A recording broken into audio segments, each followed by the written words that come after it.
from the first act of the Aminta of Tasso by Anne. Then, to the snowy ewe, in thy esteem, the father of the flock a foe must seem. The faithful turtles to their yielding mates.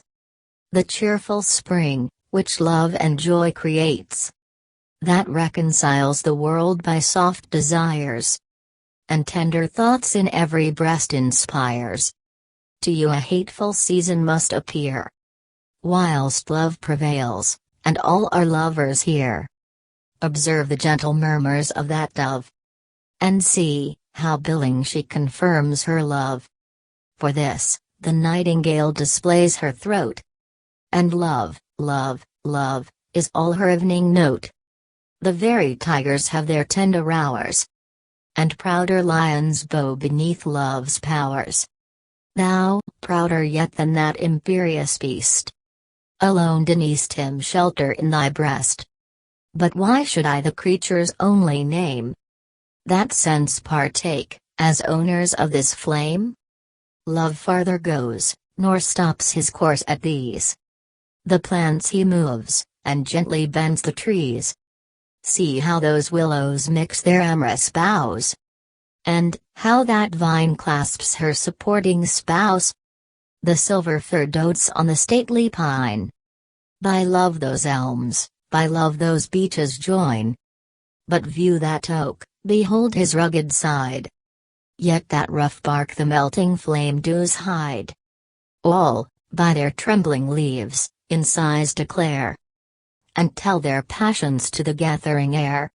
Which, had but love o'er thee the least command. Thou, by their motions, too mightst understand.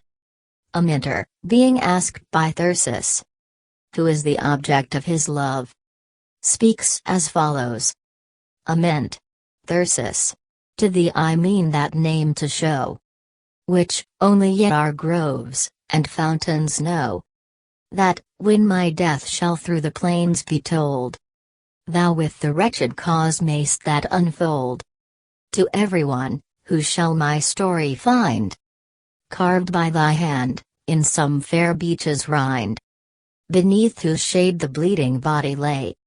That, when by chance she shall be led that way. O'er my sad grave the haughty nymph may go. And the proud triumph of her beauty show. To all the swains, to strangers as they pass. And yet at length she may, but oh, alas! I fear, too high my flattering hopes do soar. Yet she at length may my sad fate deplore. May weep me dead, may o'er my tomb recline. And sighing, wish were he alive and mine. But mark me to the end. Go on, for well I do thy speech attend. Perhaps to better ends, than yet thou know'st street. Amint. Being now a child, or but a youth at most. When scarce to reach the blushing fruit I knew. Which on the lowest bending branches grew. Still with the dearest, sweetest, kindest maid. Young as myself, at childish sports I played. The fairest, sure, of all that lovely kind. Who spread their golden tresses to the wind. Sidip's daughter, and Montano's heir. Whose flocks and herds so numerous do appear. The beauteous Sylvia, 'tis she I love. Warmth of all hearts, and pride of every grove. With her I lived, no turtles e'er so fond. Our houses met, but more our souls were joined. Together nets for fish, and fowl we laid. Together through the spacious forests strayed. Pursued with equal speed the flying deer. And of the spoils there no divisions were. But whilst I from the beasts their freedom won. Alas! I know not how, my own was gone. By unperceived degrees the fire increased. Which filled, at last, each corner of my breast. As from the root, though scarce discerned so small. A plant may rise, that grows amazing tall. From Sylvia's presence now I could not move. And from her eyes took in full draughts of love.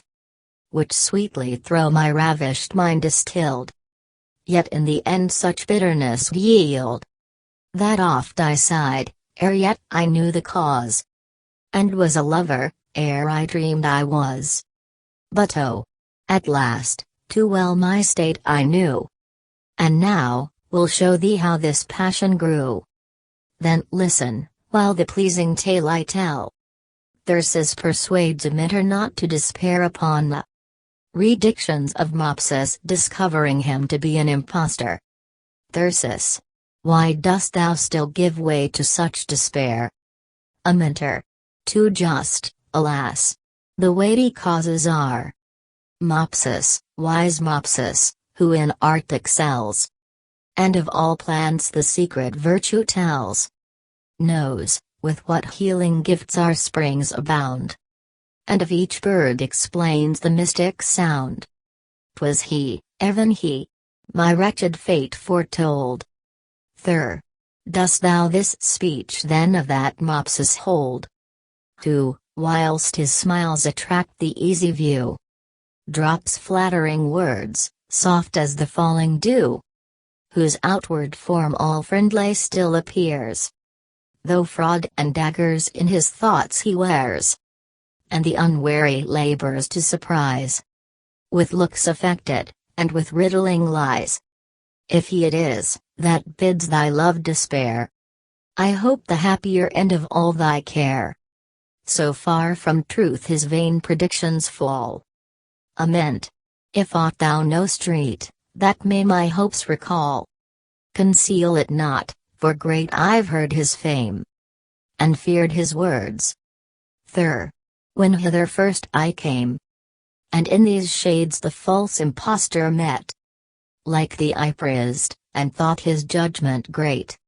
On all his studied speeches still relied, nor feared to err, whilst led by such a guide.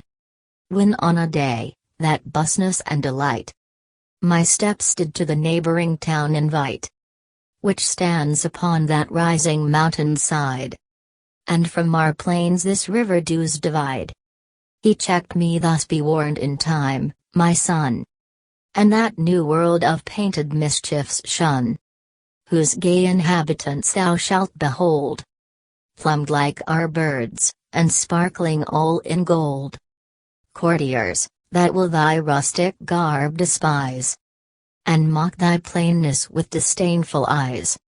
But above all, that structure see thou fly, where hoarded vanities and witchcrafts lie.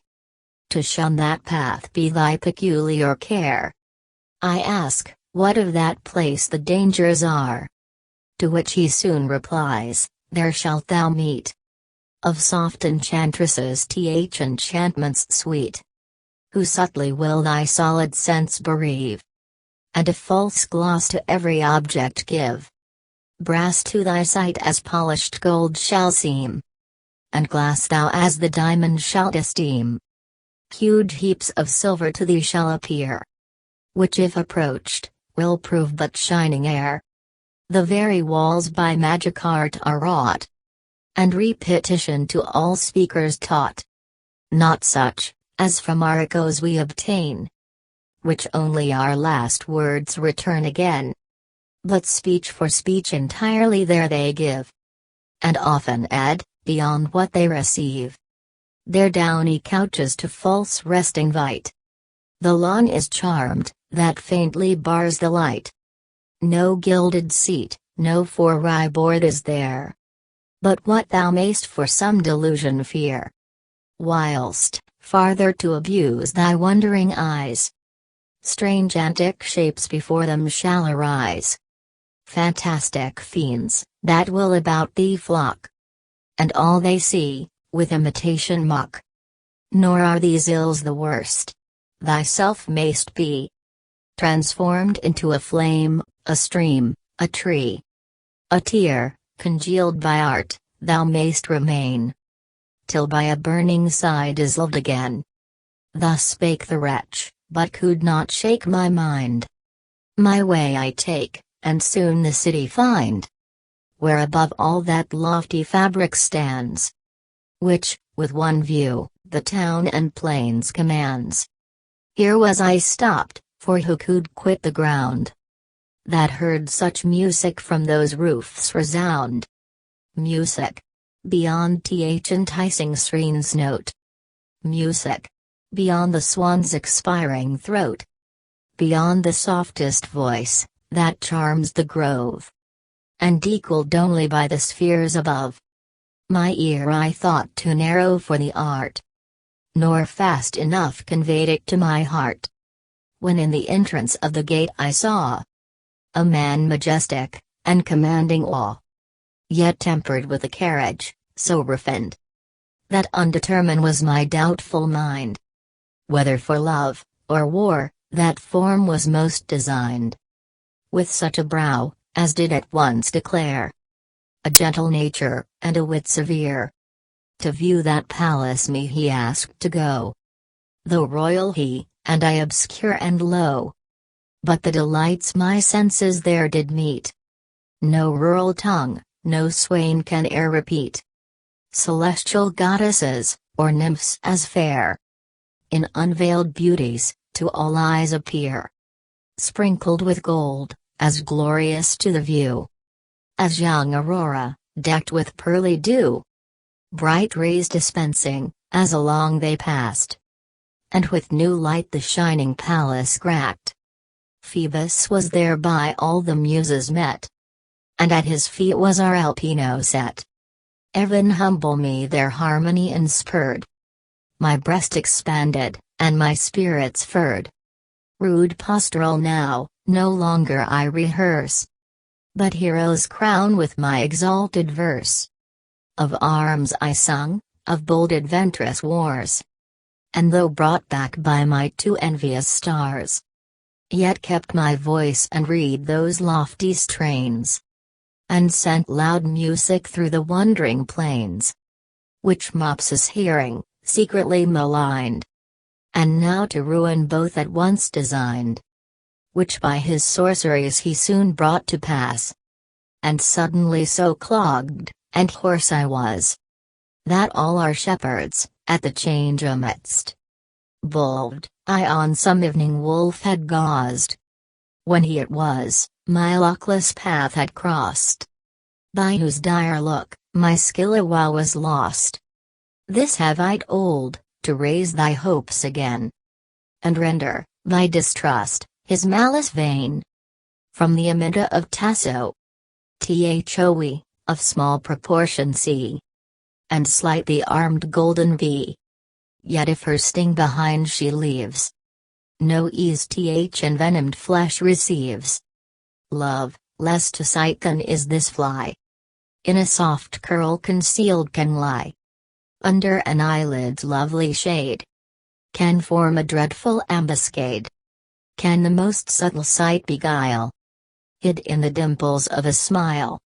But if from thence a dart he throw, how sure, how mortal is the blow, how helpless all the power of art, to bind, or to restore the heart. From the Aminta of Tasso. Part of the description of the Golden Age. Then, by some fountain's flowery side, the loves unarmed, did still abide. Then, the loosed quiver careless hung, the torch extinct, the bow unstrung. Then, by the nymphs no charms were worn, but such as with the nymphs were born. The shepherd could not, then, complain, nor told his amorous tale in vain. No veil the beauteous face did hide, nor harmless freedom was denied. Then, innocence and virtue reigned, pure, unaffected, unconstrained. Love was their pleasure, and their praise, the soft employment of their days. Thanks for watching this video. Give a subscribe if you like to know more about this open secret.